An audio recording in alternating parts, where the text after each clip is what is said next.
5 o'clock on Tuesday, September 3rd, and we will call this regular city council meeting to order. I'd like to welcome everyone today. Please stand and join me in the Pledge of Allegiance. I pledge allegiance to the flag of the United States of America and to the republic for which it stands, one nation, under God, indivisible, with liberty and justice for all. Roll call, Deb. Rodney? Here. Jessica? Here. Don? Here. Kathy? Here. Harlan? Here. Brad? Here. Entertain a motion to approve today's agenda. So moved. Second. We have a motion from Harley, second from Brad. Any discussion? Roll call, Deb. Rodney? Yes. Jessica? Yes. Don? Yes. Kathy? Yes. Harlan? Yes. Brad? Yes. Motion carried. Across the mayor's desk, I'd just like to thank Flynn McCann, our new videographer today. And I hope this is the day after Labor Day, so I hope everyone's able to enjoy a good holiday weekend. And certainly the weather cooperated for us. So, council, have anything they would like to share? Hearing none, we will move to update from the city administrator. Just a couple items to share, pairs of reminders that the youth volleyball and soccer sign up is this fall, so those sign-ups are open until September 6th. And a reminder on the upcoming Public Safety Night Out, which would be Thursday, September 12th from 5 to 8 p.m. at Cassuth County Fairgrounds. Okay, thank you. Agenda item number 7, this is citizens' opportunity to address the council with any item that's not on the agenda. I don't see anyone that would like to speak today, so we'll move to agenda item number 8, the consent agenda, and that includes approving the minutes from our August 19th regular session as well as our work session, approve the bills to be paid this cycle, and approve a Class E retail alcohol license for Ivy Wine and Spirits. So moved. Second. We have a motion from Harley, second from Don. Any discussion? Vote please, Deb. Rodney? Yes. Jessica? Yes. Don? Yes. Kathy? Yes. Harlan? Yes. Brad? Yes. Motion carried. Thank you. Agenda item number 9, new business. This is the third reading of an ordinance concerning signs and awnings. This ordinance amends our current ordinance, which allows only one sign per side of a building. The amendment will allow 150 square feet worth of signage or no more than 10 feet of the existing wall of what the sign is going to go on. 10%, I'm sorry.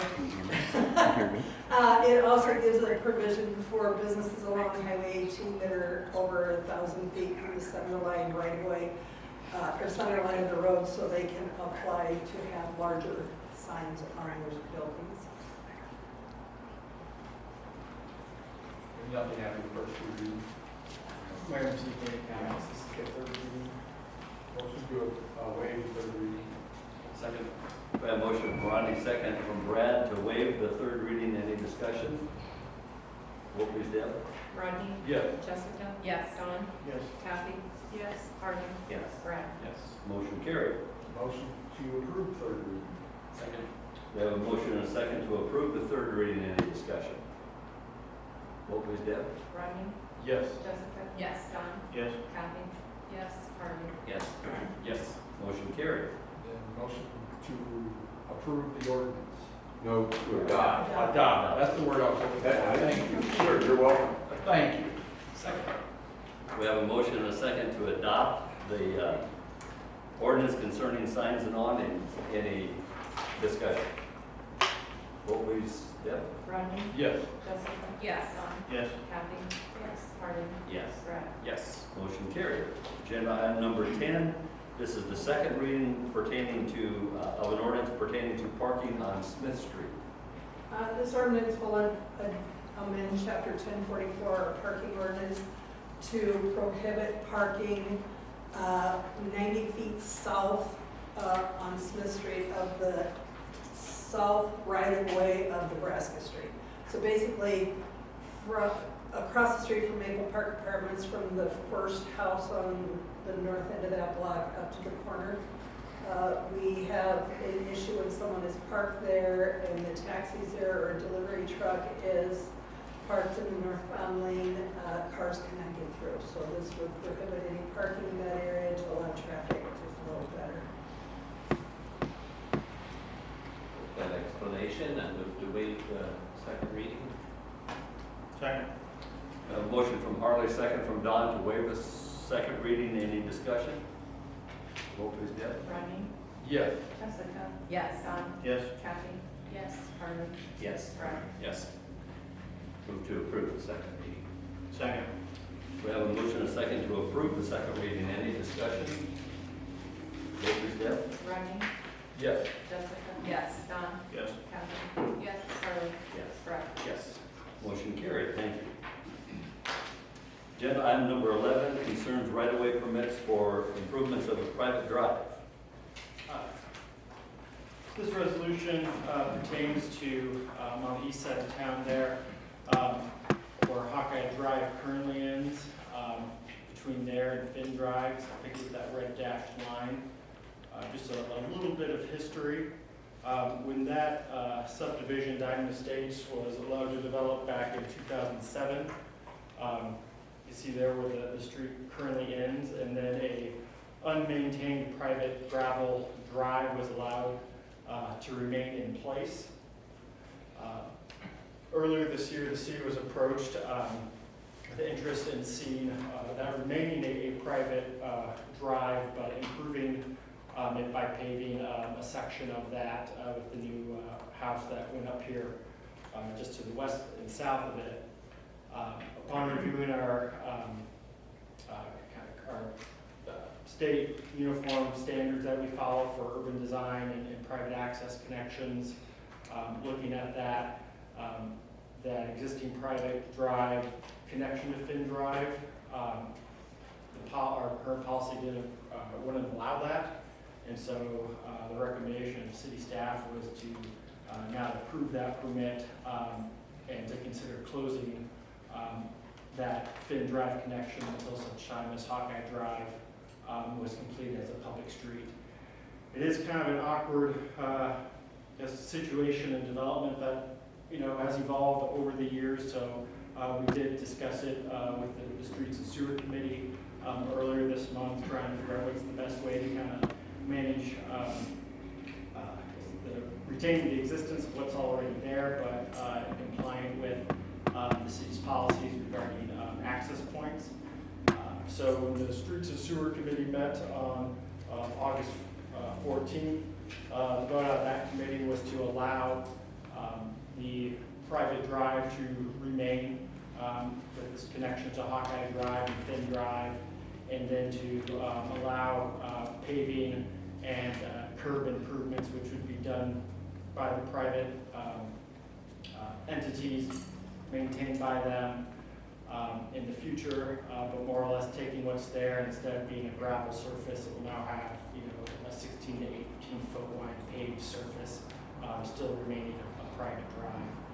So this resolution authorizes the right-of-way permits for those improvements, and then further just stipulates in various documents that regarding snow removal of that drive, that there's times it's more efficient for our snow removal process, and historically we have plowed that section and continue plowing that, but then just formally kind of lays out the rationale for that in terms of it just being efficient for operations in the best interest of the city and benefit of providing or maintaining that secondary access open to the subdivision during the winter. So, I guess I'm trying to understand this. They want to pave it? They're going to put a curb on it? Some of the finer details are to be determined. What was, and I know Representative Suit they want to speak here in a moment, but what I guess was the latest proposal was doing a 16-foot wide paved section with rollover curb on either side, and then having 4 feet of gravel on either side of that. We're still talking through some discussions, but in terms of just kind of exactly where that is, how wide that is, do we have full curb on one side, just in terms of what makes sense for snow removal and drainage. But it would generally be within that general scope of 16 to 18 foot wide with a combination of rollover or full head curb, depending on kind of what the final plan that makes sense to both parties. I guess I'm trying to understand why it isn't just completed as a street and treated like that in the future. Isn't that how city developments happen, that they, as it's developed, the streets developed with it and turned over to the city? What's different about this situation? If they do develop more, they would have to develop to suit the specs. If they would develop that north side. Well, it's still, because it's in the city, should be built to specs. Well, this is still considered private. It's a drive. Private property, they're not gonna deed it to the city. This is what they wanna do on their private property. So we are just basically looking at right-of-way permits for them to hook onto Finn Drive and to hook onto Hawkeye Drive. If you look at kind of the broader subdivision, where this road currently ends, if and when that's ever subdivided or developed in the future, that's already gone through 3 subdivisions, so it has to go through the subdivision process in terms of, getting the final plat approved. So in the future, if, say this, just for the sake of, ease, of it's right there, say this parcel right here would want to be, formally parceled off, then that would have to be served by a full city street, and as part of that platting process, that final plat would require that it's served by a publicly built to city spec street. We had, in some of our discussions with the owners, we had suggested why don't we just, build it as a full city street, city specs, deed it over to the city, then we're responsible for all the maintenance moving forward. My understanding, I'm interested in pursuing that option at this time, so this would, everything would remain private at no cost to the city, and then if and when it's ever time for that subdivision, for the next phase of development, the improvements proposed to be made with this would be removed in a full street put in at that time. So there's no cost to us. The basic thing is just leaving Finn Drive open for emergency access. They'll work with the city to work on proper signage, and if they need to do snow removal, they will, or if we can work it with them, and it's just easier for us to plow through, we can work that with them too. So, I guess I'm just worried about sometime in the future, I remember back, I know it's not exactly the same situation, but out by the golf course, we had waived putting curb on the streets out there when that was developed, because they had ditches. They're gonna have ditches instead. And then over time, private owners fill those ditches in, and the whole concept, it just didn't work then. So it's like, there's a reason for city standards and a reason to put them in right away. I guess I'm concerned 10, 15, 20 years from now, whenever this is turned over, they're gonna say, well, this street's too good to tear up. Let's just waive everything and call it good. well, I think in the resolution, it says they have to build it to suit the specs if they develop it. Yeah, it is. They understand that. Yeah, they're doing this with the full understanding that this would be torn up to meet. That sounds good now, but whoever owns it 15 years from now is going to say, well, I wasn't there at that time, and it looks good to me, why should I have to take this up? Well, I think it's in the resolution. I mean, it says further development to the specs. I guess that's where my belief is, and as part of the streets and sewer, I felt comfortable moving forward that way with that group, owner group. Well, I'm just concerned about this for the future, so who's ever here in the future, I don't think I will be. Katie is more than willing to speak right now, if anybody has questions for them directly. Okay. And Harley, we had those concerns also, and we have discussed them with the Diamond Estates people, Fred Higgins, everybody, and I believe city staff is okay with this resolution going forward. We said it's best practice, our default would be, I mean, as you described, we'll just finish the road as a public street to specs, but, you know, that includes additional costs just in terms of base, depth, you know, the, how many inches of concrete, things like that, and so, you know, we don't, in terms of requiring the street to be put in, really our kind of only trigger on that is if and when it goes to be subdivided, is it has to come to a final plat, that's go before planning and zoning for review, recommendation, and back to council for that plat. So Diamond Estates right now, and that first edition was platted.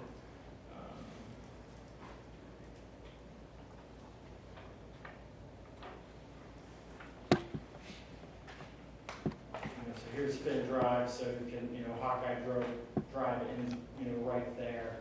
And so the future layout certainly shows that road continuing, which, you know, at this point, they're not interested in doing, just making these improvements and keeping it private. And so to go with our policy with SUDAS in terms of driveway access points, and with this development on Finn Drive, that being an arterial road and not going to have unnecessary driveways or access points on there, you know, that's why we look at it like, well, just following those strictly, you know, if this curb cut was requested today and didn't exist, it wouldn't be approved. But since it's already there, I guess the Streets and Sewer Committee felt it was in the city's interest to allow that to be retained, providing the secondary access to the subdivision, and that the cost wouldn't be to the city, and that to clear any future development subdivision of this broader subdivision will have to adequately address the either continuation, completion, or termination of Hawkeye Drive otherwise. Okay, Katie, what's the advantage of hard surfacing it anyway at this point? Why wouldn't you just leave it as is? Well, I guess one of the main points that was not discussed in this is the sewer has to come from the north. The sewer you can't just hook on, it's not as simple, that's why the road stopped where it stopped. So it's not a matter of just wanting to put in this little bit. We would have to develop a lot in order to get to where this can be put in. It's not cost efficient, it doesn't make sense to develop just these 3 lots. So the point is to just improve what is there for the time being. At the point of which this is turned over to the city and becomes a city, it will meet SUDA specs. But it will remain on private property, and there is an easement for the city, and the city does have a hold harmless against it, so there's no liability. This is being done at the cost of local, private, there you go, that's what it's looking for. Is being done privately. There is no liability to the city. It is simply just to take what was a gravel road and replace it with a paved road. That is all, in hopes of improving it for the time being. But it will be tore out, and it will have to be tore out to meet SUDA specs, and everybody is completely aware of that. Okay. And just to after what Katie said, there's been an issue out there with that gravel road when we have hard rains. The gravel washes down into Finn Drive, the mud comes down into Finn Drive, into the intake. And then Chuck or John have to get out there with an end loader and get everything back up out of the street. Honestly, I think this is a good resolution for both parties.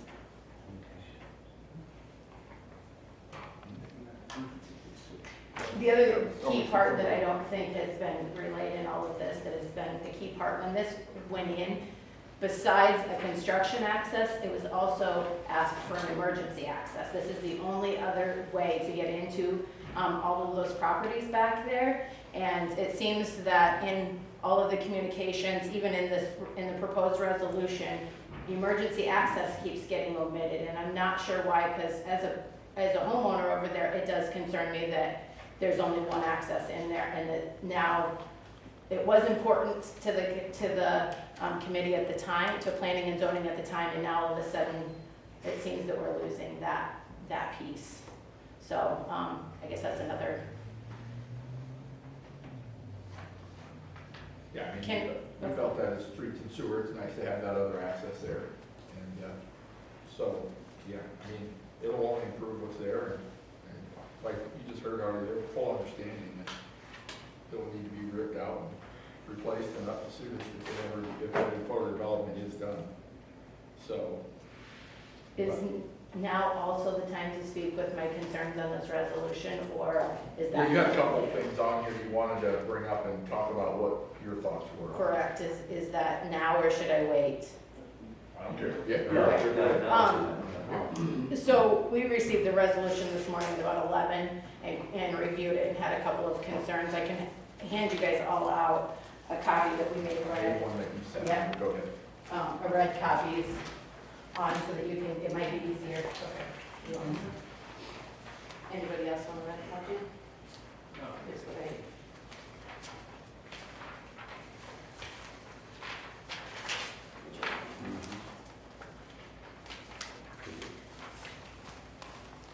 I will note that this resolution was updated after this version was sent over by Katie, addressing kind of that second issue in the middle regarding future subdivision. So I guess, to my point earlier, when the resolution was drafted, it did not express the concern for emergency uses. And we felt that that needed to be put into the resolution. It wasn't just about construction access, it was also about emergency uses. So our concern was felt that that needed to be put into the first paragraph. If you go down 1, 2, 3, 4, 5, to where it talks about Diamond Estates has acknowledged that there can be no further subdivision of Diamond Estates. I think it would be detrimental to the city to draft it as it is. To say that Diamond Estates that road has to go into the next development would very much discourage development. The cost of where the sewer has to come from might not justify the number of lots. The street will get tore out, it will get put in according to SUDA specs when the time is right, when it makes sense. But to say that it has to be in this next development, I think is detrimental to whether Diamond Estates owns the property, whether Katie Besh owns the property, whether somebody else to force that road to have to be done next may or may not make sense. And so to put it in there is very, in my opinion, is disadvantageous for anybody who wants to develop and would discourage development. At the time that those those properties along there are developed, it will have to be, there will be no choice. But I don't think putting it in there and saying it has to be done next is a wise, to force You're saying it. if you develop the north half. you Right, never get right, down that's- that far. right. Maybe it will, but it might make more sense based on where the sewer and where everything is to develop north and work your way south. It might make more sense, for those of you that know that where I live, to go down that street. But to say that this has to be done, so you're saying we have to have all of these properties done, but you don't want those 10 that somebody would be willing to do, or those 20 that somebody would be willing to do elsewhere. And that's what the paragraph, in my opinion, was stating, and why we felt that it should be, that needed to be taken a look at. And the final thing, when it talks about snow removal, it's been sent to the city as you can move the snow or don't move the snow. Either way is fine, but it's not gonna be well, it works this time and it doesn't work next time. Like, it's either all or none. So when it says when it works for the city and it's up to city staff, that wasn't how it was said. Either yes, you're moving it, or no, you're not. I guess I'll address that as a kind of personal later. So with that, it's private property, the city has a hold harmless agreement, so the Diamond Estates or the people that pay for those improvements in 2 years, they could say, we don't want the city to plow it anymore because, you know, you damaged it, or we just don't want you to plow it for whatever reason, okay? As well as for some reason, if central council will determine that we don't think it's in the interest to plow that anymore, you know, I don't think we want to, it would be a good practice to pass a resolution as a policy of the city saying we would categorically, you know, plow this, no matter what. So the intent would be that we would, okay, yes, we're going to plow it, or no, we're not going to plow it, but in the future year, that might change, and then we'd make that categorical change. Okay, we don't want us to plow it anymore, we won't plow it anymore. Regarding kind of the completion of Hawkeye Drive, this gets to the point and concern Harley raised earlier in terms of, you know, not building the standards. So we did change that language to set the expectation that, you know, expected that in phase 2 that involves Hawkeye Drive, that would be constructed. But we did add language in there because any subdivision in the future will require a final plat, even if it's for one lot. So it's that, or until a final plat for the subdivision's next phase of development has been duly prepared and approved by the city council, otherwise addressing the completion of Hawkeye Drive to the city's satisfaction. So that gives the discretion to future city councils of it, you know, whether they want to create a cul-de-sac, finish it as was in the original concept, or we're doing work on a different part of the subdivision, and so this is addressed at that time. It does provide that, it makes clear the authority to a future council that, you know, as otherwise approved on a final plot, approved by the city council. The council at the time determines that what's there is fine until, you know, whatever other future date they can do so.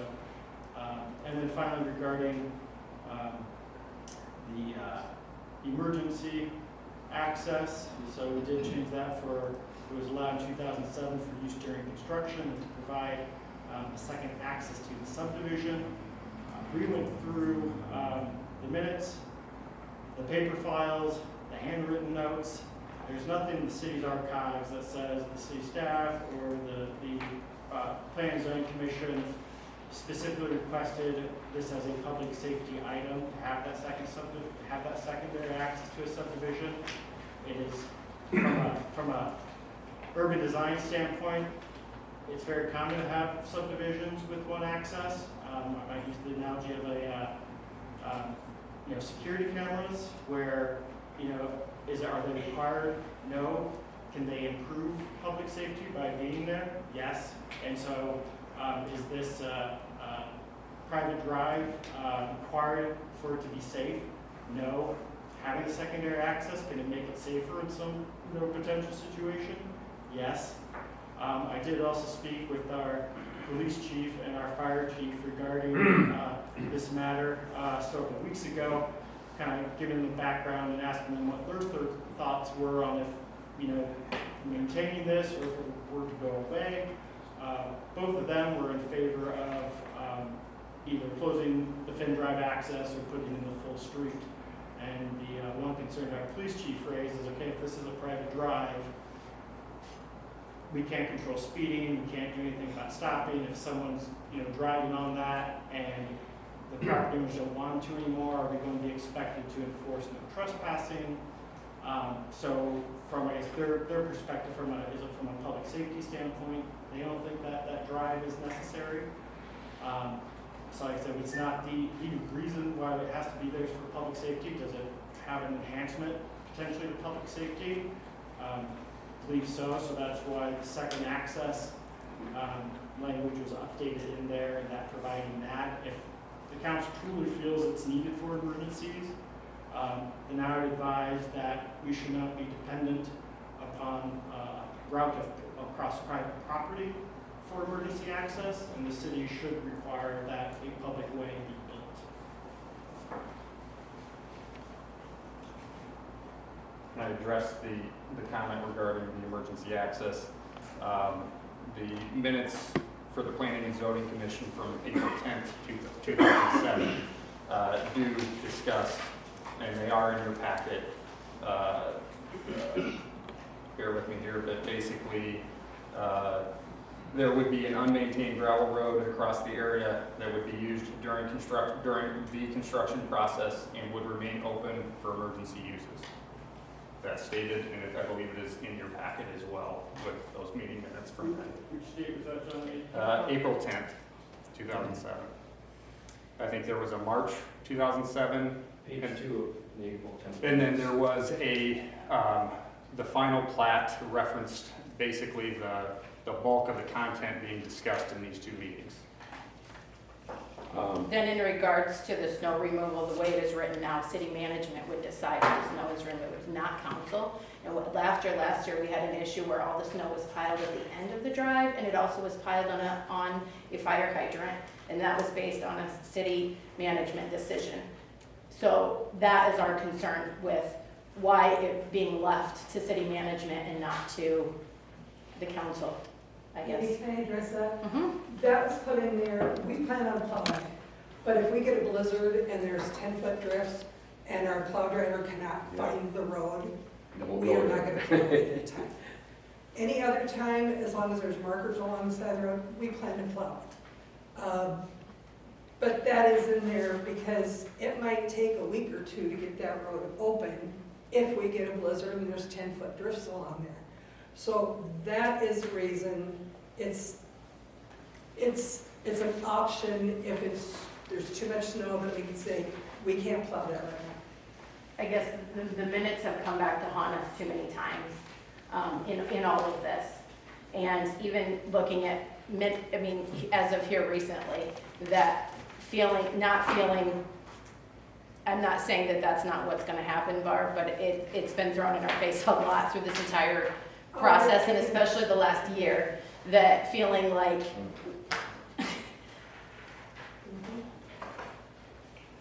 The other, real quick, to address those 3 points, the other one, basically, where Diamond Estates acknowledges that there can be no further subdivision of Diamond Estates subdivision until that Hawkeye Drive has been developed completely.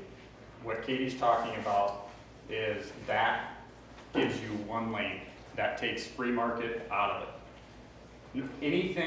Any proposal to develop that and bring it back and turn it over to the city has got to go through you guys. What that does, it says that's your only path. The way we are trying to write it is basically stating is, we understand that when it makes sense for that piece to go, it has to meet SUDA specs, just like we've talked. But instead of that having to be the next step, some developer, whatever, may come up and say, hey, it makes sense to go and extend Diamond Drive. Or it goes up to Lucas Street by the assisted living where we talk about the whole sewer issue and start draining it that way. That's the piece, and any one of those options have to go back before you guys before we can take it over. The problem we see with this is that says this is the way you have to do it, not leaving it open for us to come back and lay it in front of you and say, yep, that looks like a good plan and it's got to be approved. You would still have theoretically the ability to stop it at that point and say, no, we're not going to accept it. So that's basically our issue with the way it's written that way.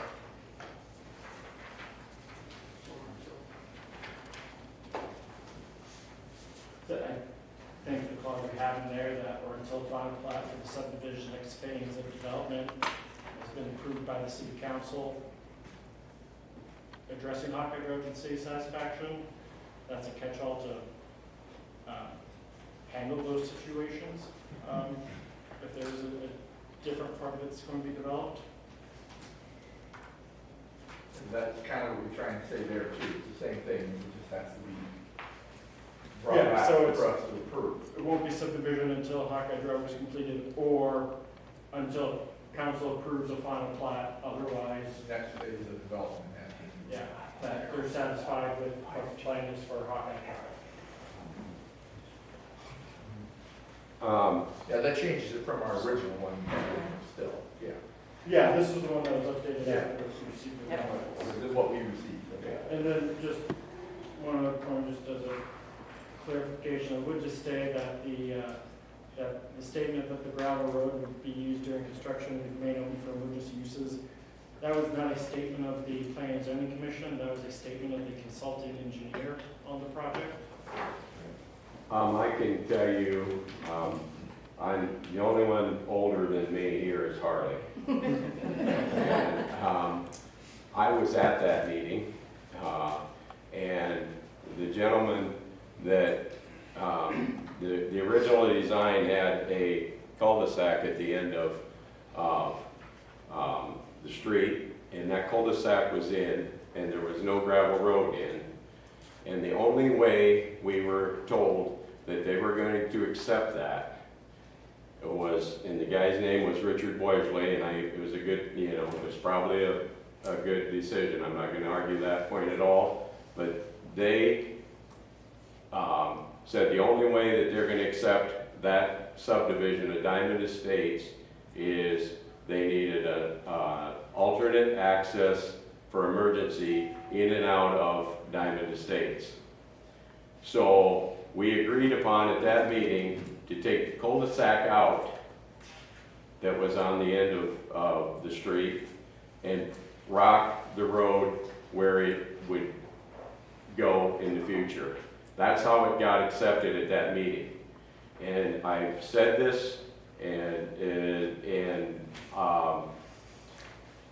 the construction access wasn't even talked about until later in the meeting. Their concern was the emergency access in and out of Diamond Estates. They were concerned if something happened on State Street, the street was plugged, they couldn't get an ambulance fire protection into there, they wanted an alternate access. We're not coming here asking for any favors. This is what we were instructed, this is how it got accepted, and this is the way we've lived with it. We're trying to come in here, come up with a simple solution to a problem that right now, I think you could go ahead and count all your building permits that you probably issued this year in this town, and there isn't many.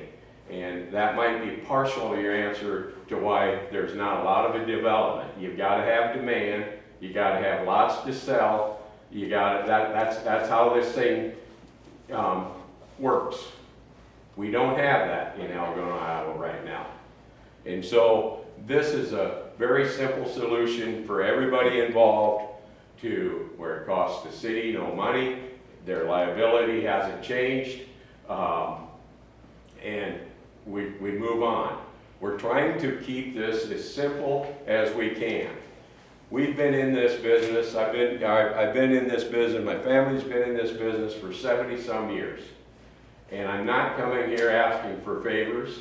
I'm not gonna be like what happened out at the Country Club, Harley. I know exactly what happened there.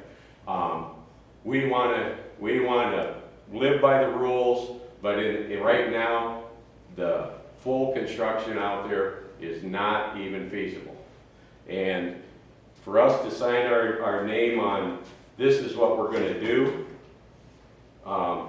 and on the rest of that property out there, and be tied to that, when it makes no sense.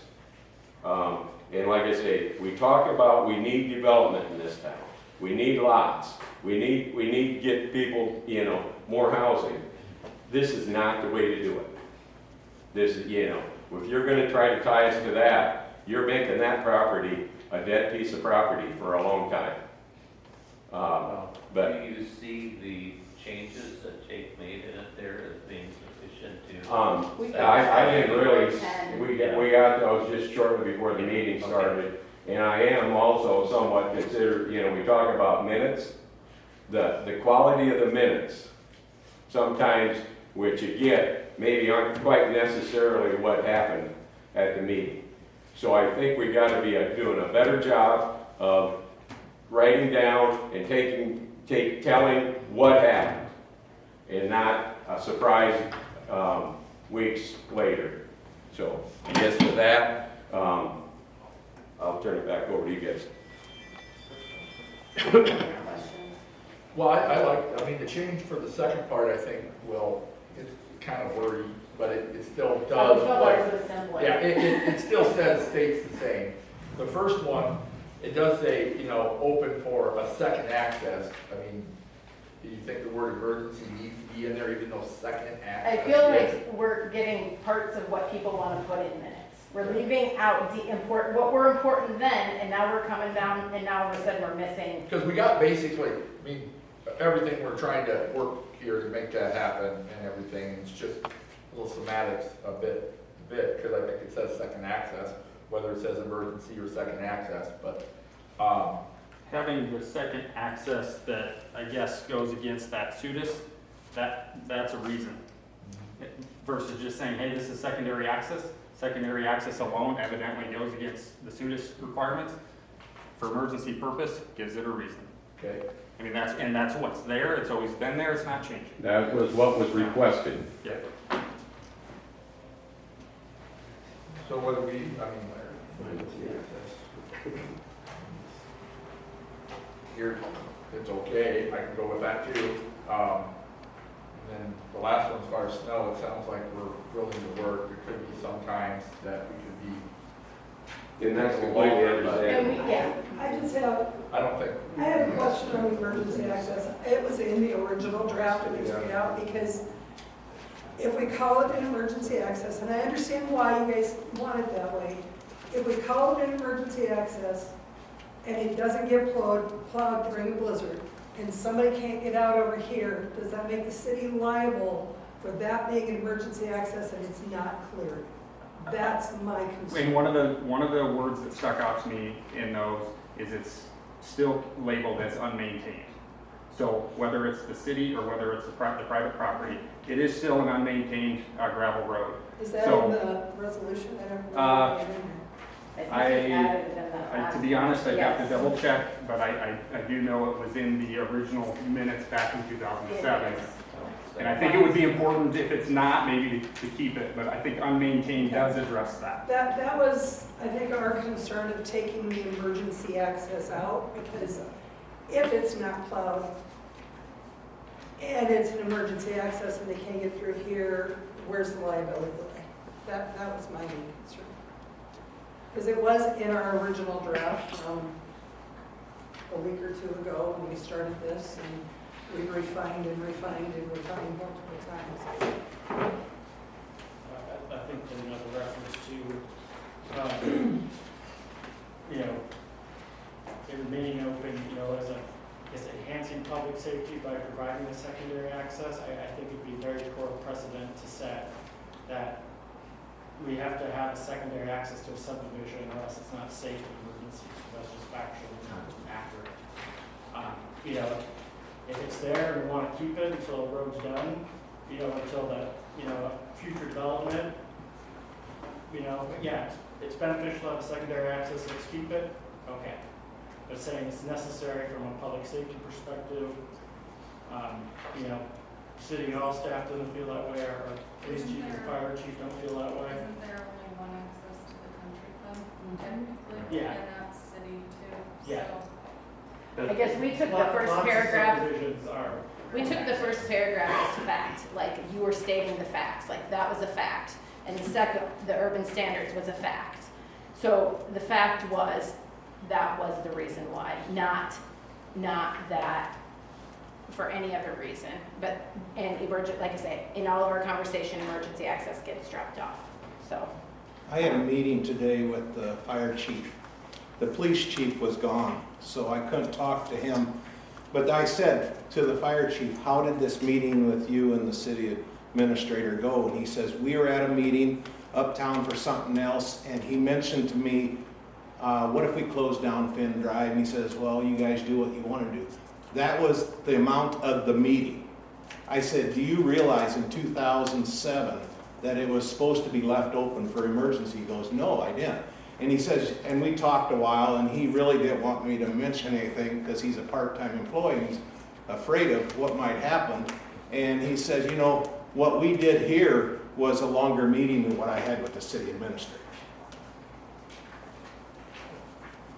So when you're having a meeting with someone, maybe you better tell them the whole situation before you bring in and say, oh, the fire chief told me this, and I still haven't got a hold of the police chief.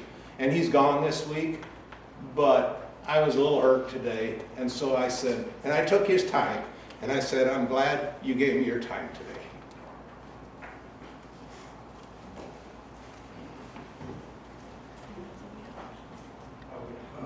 I guess I don't want to slow up the process anymore. I think we've met a lot of your things, and yet we're trying to meet some of the city's things. I think changing that second paragraph is nice, so you guys can, so we can talk about further development. It's not right on Hawkeye Drive. So I guess the options at this point, we've discussed this. And Do we want to, I guess, is there a clear direction on what we want to change? Do we want to table it? And, you know, just make this clear that, move on. you know, in terms of expectations for the future, that just state what's already in code, that it can't be subdivided until it goes through final plating.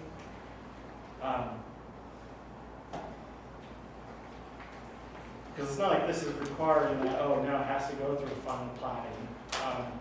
But it would have to go through final plating no matter what, and it's just setting the expectation that we expect Hawkeye Drive to be addressed, but otherwise an acceptable plan to the council for them to approve to handle Hawkeye Drive at that time.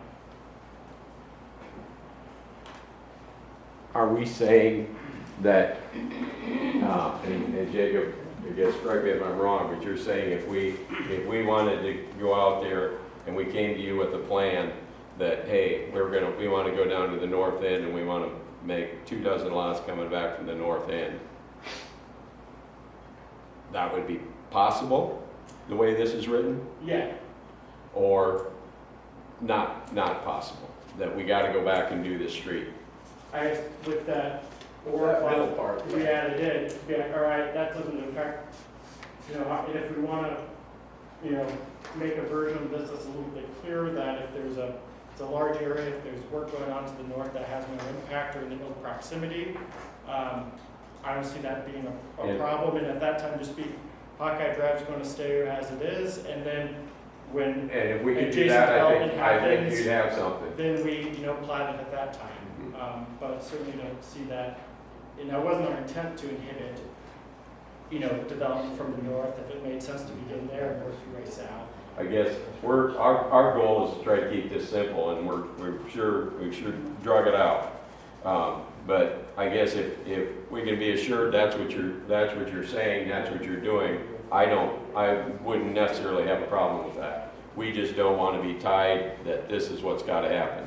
That street goes in and you got a few lots to sell and you got a big debt to pay on that street. That's our concern.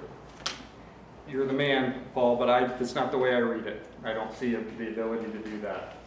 Because Diamond Estates has acknowledged that no further subdivision of Diamond Estates subdivision shall be permitted until Hawkeye Drive has been constructed in compliance with all applicable city standards and formally conveyed to the city, or until final plat or formally. Comma, or until the final plat for the subdivision's next phase development has been duly prepared. So that is true then, we could.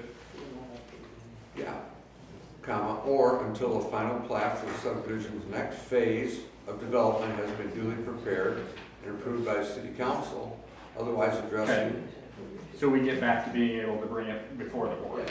Because otherwise addressing the completion, so that would address whether you have to complete it or not. Okay. Otherwise addressing the completion, they're just saying, okay, because of the example you just gave, coming down from the north, Yep. and we're doing this and this, and, oh, by the way, nothing's changing with Hawkeye Drive. Well, you're addressing the completion of Hawkeye Drive, it's not happening now, to the, to the city's satisfaction. I mean, everything you do that the next subdivision that you come up with there will have to be to the city's satisfaction. Right. Okay. So what Jacob just said, the intent here is that, that's why, or is in there. I mean, he put or in there until the final plat has been, again, what I just said, I don't want to repeat myself. Okay. I'm okay with moving forward with that change, and I think it says enough. It says Yeah. what we were trying to complete. No, I guess I would like to have that. And then how does the snow removal piece side.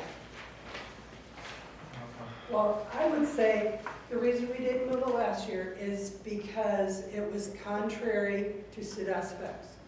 This resolution is saying we're gonna keep it open even though it's contrary to SUDA specs, meaning we can plow it for you and for the people in Diamond Estates 1, unless If it it's is in the too best interest of that dangerous, city. unless it is too dangerous for a snowplow to try and find the road. Because we have buried plows out there before, and loaders, etc., trying to find the road. So if council would like to see some firmer language, I guess the intent was that we would, like I said, categorically, yep, we're plowing it and we're always plowing it. That was never discussed, as in, we're either doing it or we're not doing it. That was not discussed. Yeah, we We did, didn't, because no, we didn't. We did at the sewers committee. Yeah, We said it's either is But or we it isn't. directed it, that you guys We discussed said it. it was the best interest. but we've never had a meeting, right, I mean, this is the first, we got, No, I'm just saying we that's thought we not would need to what- work out these details since the sewers and street meeting, we never had one, and so that's why this is all coming to a head now. Had we met and worked out some of these, some of this could have been, in my opinion, could have been handled outside the council meeting. So we could decide not to plow it at all, we could decide to plow it, but we make a categorical, determination one way or the other, that's how we move forward, so both entities can plan appropriately. So this isn't saying we absolutely are private, going to plow it, but as those conversations take place, if we're all in agreement, okay, it makes sense to do it, we would, and then that would be our practice moving forward, or if it was like, you know what, we don't think, all right, then we won't. Isn't it the easiest procedure for the city to plow it? Yes. Because it just- Generally, yes. Unless you Rather can't than find turn the around. road. Yes, it Or if is, it's too and I tricky. think we can work through those simple details of finding the road. And I know I had talked to the street, head of the street department, and he agrees it'd be a lot easier for everybody to go plow the snow. And I think if we decide that, hey, the city's gonna plow it, I think we can work through all those details, and we can simplify this a lot more than the hassle that everybody's been kind of trading shots at for the last 6 months or so. So, like I say, with that, I think I'd be happy, so.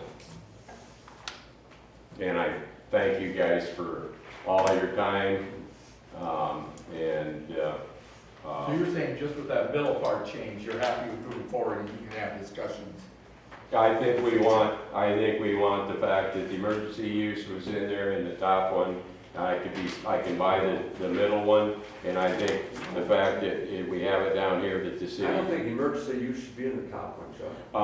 That's what it was, that's what this thing was passed on. And I was there.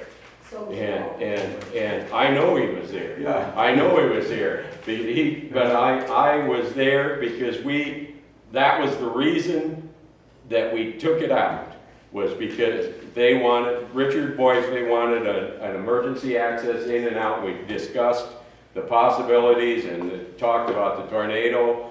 That was what it went and was approved on. And then when we got done, everybody talked about, and then you could use that for access for construction equipment. And that's the part about, I think our meeting minutes are not just here in the short term, they're in the long term, because they're not real clear anywhere. But I was there, and I'm as confident as I am. I am standing here, so. I would just note our subdivision ordinance specifically discourages cul-de-sacs because they're development, so that very well could be the reason why. Yeah. Thank you, guys.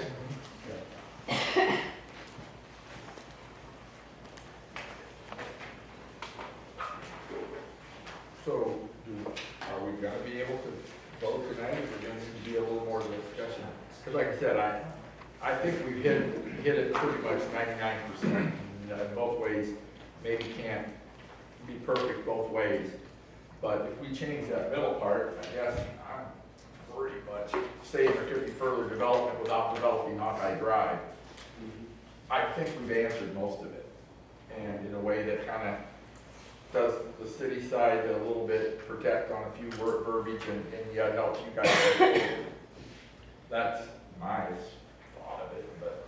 Yeah, as far as the snow removal, especially if that's a hard surface road, I think it's gonna be the city's, it's gonna And I be think you obvious, guys will that's work that the out. easiest way I really is do. to clean it, so I think it'll be in our interest to clean it as, so, just a matter of course without, having to say that we're going to do it all the time.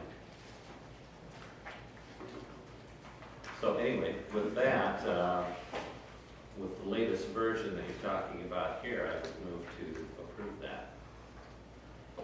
Second. I just want to make sure. Change it. You all got a copy of them that's up here? Yeah. So we're approving the one that's up on the screen? Yes. Yeah, which is the same one you got a printed copy of. Okay. Okay, we have a motion and a second then to approve this resolution. Is there any more discussion? Hearing none, vote please, Deb. Rodney? Yes. Jessica? Yes. Don? Yes. Kathy? Yes. Harley? Yes. Brad? Yes. Motion carried. Thank you. Move to agenda item number 12. This is a resolution pertaining to business hours in City Hall. This last summer, we tried out a new schedule of City Hall office hours being from 7:30 a.m. to 4:30 p.m. Based on the feedback we got from city staff, we would like to make that change permanent year-round. That we seem to get a lot more visitors and calls at that 7:30 to 8 a.m. as opposed to that 4:30 to 5 p.m. And this would also line up our hours with Algonah Municipal Utilities office next door. So with the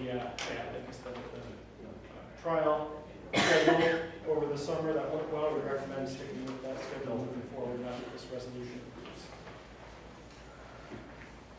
Yeah, I didn't hear anything negative publicly or everybody else seemed to enjoy it, so makes sense to me. I make a motion to approve the resolution. Second. A motion from Rodney, second from Don. Any discussion? I think it'll work out. I think it has worked out well, and it will continue in the future with these adjusted hours. So, vote please, Deb. Rodney? Yes. Jessica? Yes. Don? Yes. Kathy? Yes. Harley? Yes. Brad? Yes. Motion carried. Agenda item number 13, this is the second notification of Harlan Richter's term expiring. He serves on the Airport Zoning Board of Adjustment, and his term expires September 30th of this year. That board consists of 5 members appointed by the City Council, and they serve 5-year terms. So again, that was just the second notification. Agenda item number 14, this involves the Welcome Center improvements. So I want to provide council a kind of update on recent improvements that we've made that we discussed back in February, and then kind of discuss what we're looking at moving forward. So some of the recent improvements here that we've made this calendar year is fixed and remounted some baby stations that were having, changing stations that were having issues staying attached to those curved walls. Replaced emergency lighting. We now have the Welcome Center electronic lock and key fob system, so we can, set that the same way as we do our city hall locks in terms of access and cleaning. I suppose we had someone actually go there and lock it every day and lock it up at night. Security cameras have been installed, and then the tile floor has been cleaned. Where we're at right now on some of the other work is getting the interior lights on a timer. Now that we're not having someone there necessarily turn off the lights at the end of the day. That equipment's will be installed here yet this year. And then we're also going to be replacing all the bathroom toilets. I would say a little while back we did add a water softener to the building that I think some of the issues with just the buildup and stuff like that has been the heavy use of hard water for several years. So with that water softener in, replacing those toilets, we're hoping those will perform better moving forward and maintain that and then wanted to get kind of council input on kind of one key decision point before we move forward with kind of the next step, and that'll be replacing the carpet that's in the Welcome Center. That was installed back in 2004 by Semco. It's held up really well, with the one exception being, can't really see them there, but this very light kind of peach colored area really is a target for stains. And so we propose kind of keeping the same style that we have with on the edges, but replacing with a darker brown carpet and then getting rid of that logo, since it's redundant with what we have on when you walk in. It always says Algona welcomes you. And then kind of the only question with that, I can't remember if we discussed at the council level or just kind of internally, but I know there's been comments in the past about that half wall when you walk in. And so with replacing that carpet, if we ever wanted to remove that half wall, now would be the time, but it would certainly be more affordable and easier to just leave that half wall in place and carpet around what's there. If we're fine with it being there. It's a little bit awkward when you walk in, but there's an architect had a theory behind this. I'm sure it kind of gets with all the curves in the circle, bringing the room together. I don't know the specifics, this was before my time here, but Is it the chairs on the back side of it? Yes. Okay, so kind of. yeah, so it does provide seating.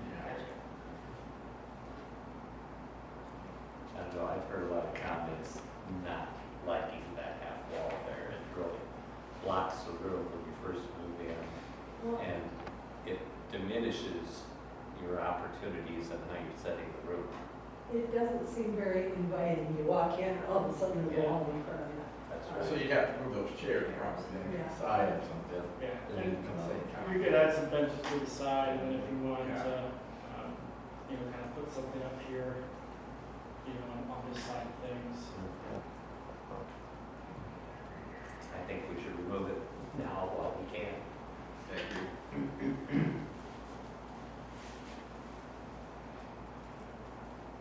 The Yeah. consensus of the council, I think we need a formal action, but just want to make sure no one's going to be surprised if we go that route. I think it'll be a pleasant surprise. Okay.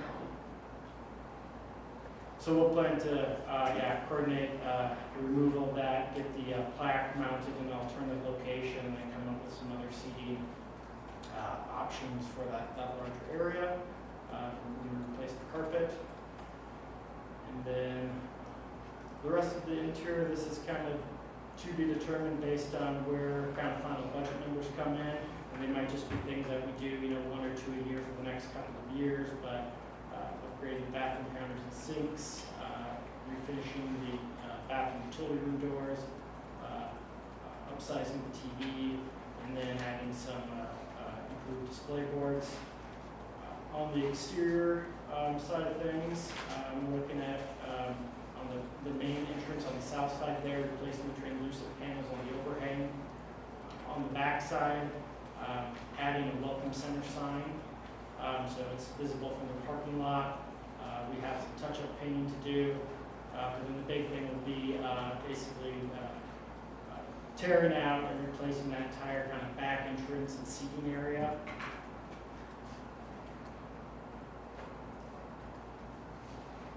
So kind of with sticking in the theme of the building, we'll do probably the same thing with kind of a circular seating area, have a sidewalk going up the middle. There used to be pergolas that were set up above here. Those got taken up many years ago. Don't have plans to put those back, but then we'll replace the benches and replace all the landscaping in the area as well. And we may find that there are people who would like to donate a bench as well, too. So that'd be a bench group. Who owns the fencing right there beside the sidewalk in the back? So That thing. that is, that's the city, and so that would either be refinished or rebuilt. And my understanding is that That was, so that's, the city has a trash container in there, but I think it was Pet Kingdom built it for the city on the condition that they could jointly use it, I believe is how it came about, or a version of that. And so they use that area as well.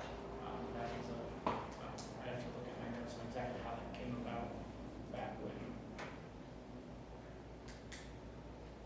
But we plan to replace that as well. I don't know, does the landscape, do we have plants in there? Do they grow very well? Is that an issue area or not? I mean, I was thinking that in an area like this, especially where you're behind buildings on the south side, not getting a lot of sun, this is a place where some public art would probably be a better choice than what's there now. Actually, next door, the dog over there is more interesting than what some of the plantings are. I think the plantings are doing well. There's an evergreen maybe that's not real healthy. It's been there for probably 20 years, but I mean, yeah, there must be enough sunshine in there that the plantings are really doing well. But I'm not disagreeing about some artwork too maybe in there or something. Yeah, these were photos were taken, late last fall, so not great for showing the plants. Yeah. But, I don't know if we just talked about it, or if we had talked had a formal conversation with the master gardeners about this area. They were going to help us too, once we decided exactly how we as a city was going to, Do the layout. figure out the layout, yeah.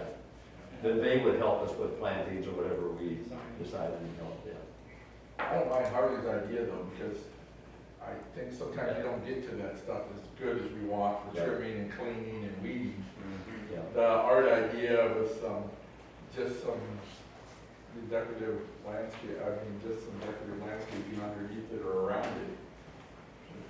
Just mulch or whatever might be something that will be a little easier to maintain. Yeah, no, that's, So good thought, already had, so Yeah. something you you see, see yeah, we can certainly look at that option and come Yeah. back with some ideas. There have been some private citizens who have helped us with the weeding back there. Yeah, so- and that's great that they do, Yeah. but if somebody didn't, Right. trying to get to it and Yeah. keep it maintained can always be an issue sometimes. Before we do any, major work on the exterior grounds, we'll bring it back for, final proposals and okay for council. Yeah. And then we plan to move that half wall into the, carpet. So the carpet, when we replace the toilets, you probably have to shut it down, just shut it down for a day and knock, it might be 2 days, 1 day for each of those, just knock those out. But the exterior improvements on the north side there and the back entrance, those would be done till calendar 25, so you got some time. Okay, we'll move to our final agenda item, discussion on capital improvement plans. Yeah, this would be a great meeting, lots of time to go over this. So I will send out a link to this as well as the map. I'll share in a little bit of, wanted to discuss with council kind of our long-term 5-year plan for street improvements. Now that we've knocked out the 80-some blocks over the last 3 years and kind of took a breath this year. Going over what we're looking at for street projects and then looking at for issuing debt in 2025. So for 2025, calendar year 2025 projects, we have the replacing or reconstructing the 4 Canadian Pacific Railroad crossings, and then phase 1 construction of the downtown cultural district. So that include 2 blocks of Thornton, 1 block in Nebraska, and then the parking lot. And looking out in calendar year 26, South Minnesota Street Phase 1, and then South Minnesota Street Phase 2 in 2027, South McCoy Street reconstruction in 2028, And then Clark Street reconstruction in 2029.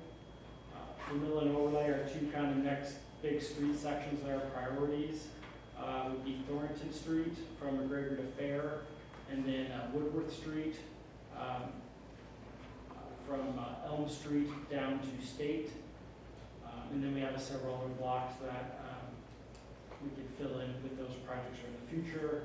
And then for seal coating as part of our maintenance with the street work we did in 21-23, we'd be looking at 2027 doing seal coating on those. So borrowing for those street projects, kind of that running total there, we're looking at about $6.5 million in terms of the non-utility costs.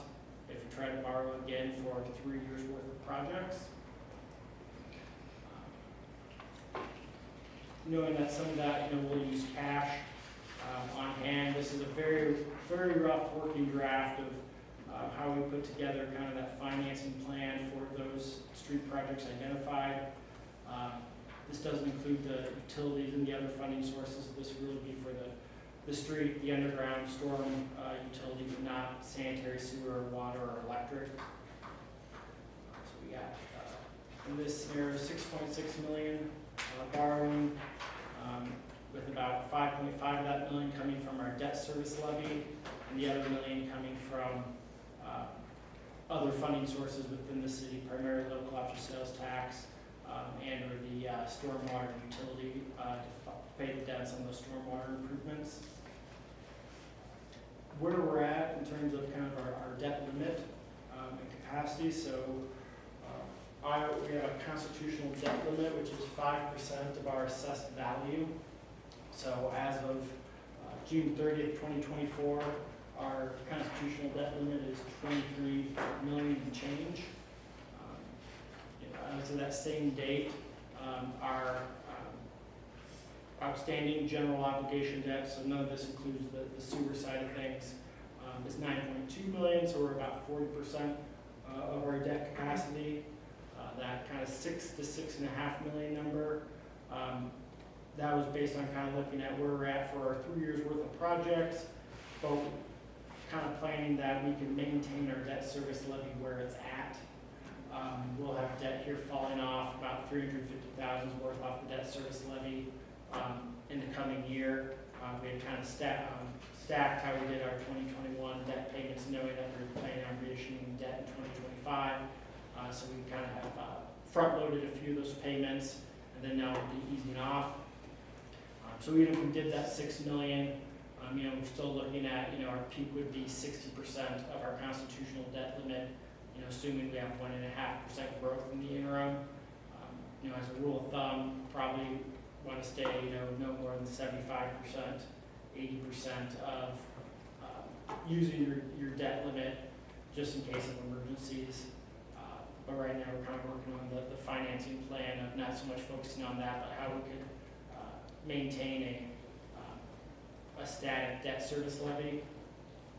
And then kind of some notable projects that isn't involved in this, so we might want to ratchet some of this borrowing down to have space to borrow for these in the future more or not. But if we're able to, acquire land and begin improvements to the drainage improvements in the Garrigan area for the stormwater, which will then allow us to move forward with the sanitary sewer improvements, and then development of PAC property. And then just hopping forward quick to streets. Jacob, you referenced a 1% growth. What are you speaking of? What are you referring to, 1% growth? Property value's going up 1%. Okay. Yeah, so like right now, our, as of June 30th this year, our constitutional debt limits of $23.23 million. So that's assuming that on an average, our assessed value goes up by 1.5%. Because your debt service is based on your actual assessed value, not your taxable value, which fluctuates a lot more with rollbacks. But even if that was zero growth, we'd still be sitting at probably 60-61%.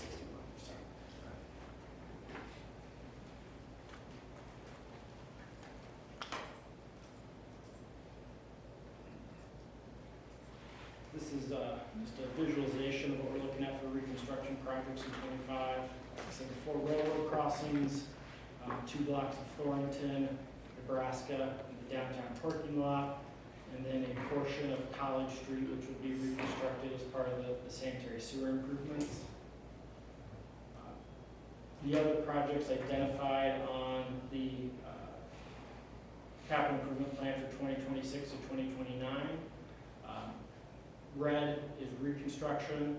So this has 2 phases of Minnesota.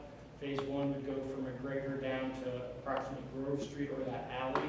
And then we'd also include the block of Kennedy to the east. Rooster Street, that intersection is reconstructed, and we've milled and overlaid Kennedy to Phillip Street.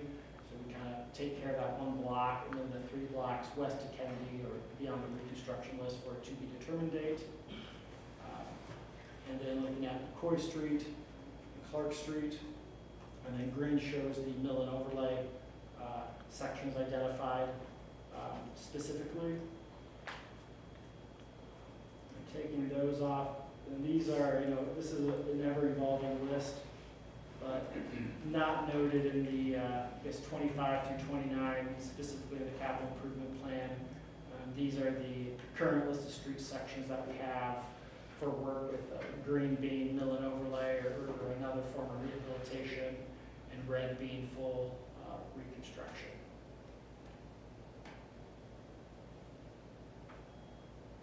So I will send out this list and this map just so you can have some time to look it over, reflect on it as we kind of get to the fall here, kind of start honing down on those plans, looking more kind of detail with financing. If there's other streets we want to evaluate, we think that should move up first, or how we phase things. A couple years ago, on Phillip Street, we were discussing how do we phase that. We ended up switching things around. We just did all 5 blocks at once. So kind of just want to give you a premise of what we're looking for those big street projects in the next 5 years. With wanting to maintain a kind of a static debt service levy, but council, has direction otherwise on that, or just on the streets themselves and how we prioritize those. Give some time to think that over and we'll reconvene.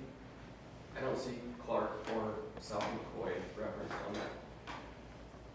So these are the just identified, but not in a 5-year timeline. So if we add those timeline ones in, that's where Clark and McCoy would be, because those would. Not that Clark should get it, because that'd just be special treatment, but. 2029. Yeah. So this one, right now we've got South McCoy in 28, Clark in 29. But maybe we want to move that up. Maybe we want to do a year gap in between the Minnesota, phases. If one of these is more of a priority. Kind of want to, it helps for our budget planning and use budget planning if we at least kind of know this is the street sections that we're looking at in this 5-year period. It might flex a little bit within that, but we're not all of a sudden kind of coming out of nowhere like, we want to do this project, and it's a whole bunch of water or sewer expenses that neither one of us were planning on. When I was looking at what you have identified as needing issues, or needing attention, Water Tower Way, as you get towards the west part of that, there's actually houses on that. It's treated more like an alley, and with a hill, washes out a lot. Is there any improvements that can be made to that? It's the place that gets the last couple shovels full of blacktop, whenever there is some, but it's not a good road for having people living on it. Yeah. It probably should never have been developed that way, but. It'd be interesting to know the history of how that became an actual road, because if you look at the layout of the surrounding blocks, it looks like it should be an alley, but no, it is, yes. I know we've looked at it before, and just with the drainage and where the house is built right up to it, I guess you can invert that. I don't know how you get curb and so we can, It's just such a narrow street, the way it is now. Even right out here, it's kind of strange that there's houses facing the alley right by the water tower. They're built right up to the road. There's no setback there. We can just take a more detailed look at that if we can come up with maybe what's Or to get machinery. how most realistically can be improved. Right, yeah.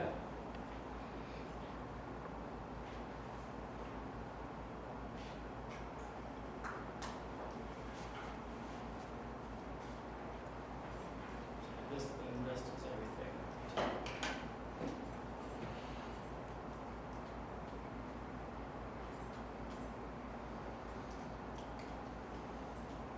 So it's still a lot, but it's about half of what we had 4 years ago. All right, well, thanks for all your work again on that, Jacob and Barb. It's 6:21, and we're at the end of our published agenda, and I would entertain a motion to adjourn our meeting. So moved. Second. We have a motion and a second, the meeting's adjourned. Thank you very much, everyone.